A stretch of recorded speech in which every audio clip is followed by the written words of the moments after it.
इस वक्त की सबसे बड़ी खबर यह है कि 4 जजेस का फैसला एक मत है, एक साथ सामने आ चुका है। एक राय रखते हैं 4 जजेस, जबकि यहां पर बड़ी खबर यहां पर सामने आ रही है कि उनमें से एक जज जस्टिस भट्ट की तरफ से, जस्टिस रविंद्र भट्ट की तरफ से ये इसको लेकर बरकरार नहीं रखने की राय सामने आ रही है। 5 में से 4 जजों ने अब ईडब्ल्यूएस आरक्षण को सही ठहराया है। एक बार फिर से बता दें, इस वक्त ये बड़ी खबर जहां 5 जजेस की बेंच जिस तरीके से ईडब्ल्यूएस के इस पूरे मामले पर सुनवाई कर रही थी, बड़ी खबर इस वक्त आपको बता रहे हैं कि अब 4 जजेस की एक राय है, जबकि जस्टिस एस रविंद्र भट्ट ने ईडब्ल्यूएस आरक्षण का किया है विरोध। और यही बात थी जो सुरभि लगातार हम बता रहे थे कि बहुमत के आधार पर जो पीयूष हमें समझा रहे थे उस पर फैसला होना था। 4 जजेस ने सही बताया। अब एक बार देख लीजिए, इसी को लेकर और डिटेल आ रही है, सुनते हैं।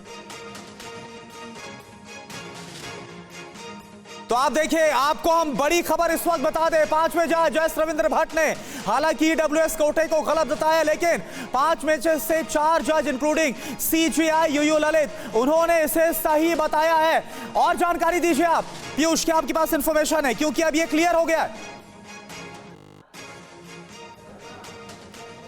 जी देखिए, सुप्रीम कोर्ट की जो 5 जजों की संविधान पीठ थी, अगर माना जाए तो बहुमत में उसका फैसला सरकार की ओर से दिए गए आरक्षण के पक्ष में है। ऐसी स्थिति में संविधान पीठ ने सरकार के जो आरक्षण का फैसला था उसके पक्ष में अपना फैसला दिया है। ये अलग बात है कि जो 4 जजेस थे उन्होंने एक राय अपनी सरकार के पक्ष में रखी, जबकि एक जो अलग जो फैसला दिया गया वो जस्टिस रविंद्र भट्ट। अच्छा, ये इसी को लेकर सवाल है पीयूष, जो जज एस रविंद्र भट्ट हैं उन्होंने गलत बताया है, तो जो राय अपनी ये रखी है उन्होंने जस्टिस भट्ट की तरफ से, इसमें क्या क्या बातें उन्होंने रेखांकित की है, क्या अभी डिटेल निकलकर सामने आ रही है, क्यों इसको गलत बताया गया?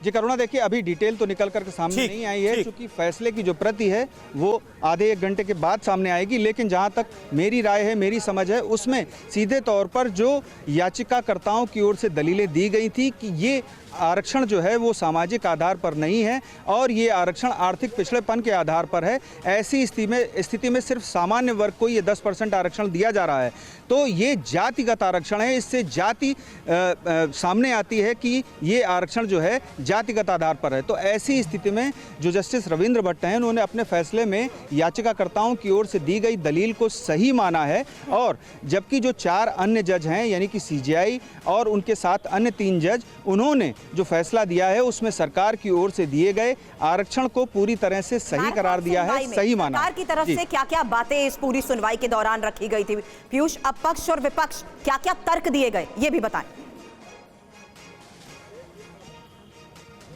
सबसे अहम बात है कि केंद्र सरकार की ओर से ये 2019 में जनवरी में 103वां संशोधन करके ये सामान्य वर्ग को ईडब्ल्यूएस कोटा के तहत आरक्षण दिया गया। इस आरक्षण में सबसे अहम बात ये थी कि जो 10% आरक्षण है वो सामान्य वर्ग को ईडब्ल्यूएस यानी कि इकोनॉमिक वीकर सेक्शन यानी कि उनके आर्थिक तौर पर पिछड़ेपन के आधार पर मुहैया कराया गया। इसके बाद सुप्रीम कोर्ट में याचिकाएं दाखिल हुई, इस पर सुप्रीम कोर्ट ने लंबी सुनवाई की। केंद्र सरकार ने इस दौरान सुप्रीम कोर्ट में साफ तौर पर कहा कि इस मामले में संविधान की मूल भावना का किसी भी तरह से हनन नहीं होता है, चूंकि आर्टिकल 15 और आर्टिकल 16 में साफ तौर पर यह लिखा गया है कि इकोनॉमिक वीकर सेक्शन को आरक्षण दिया जा सकता है और इसी आधार पर जो है ये आरक्षण दिया गया।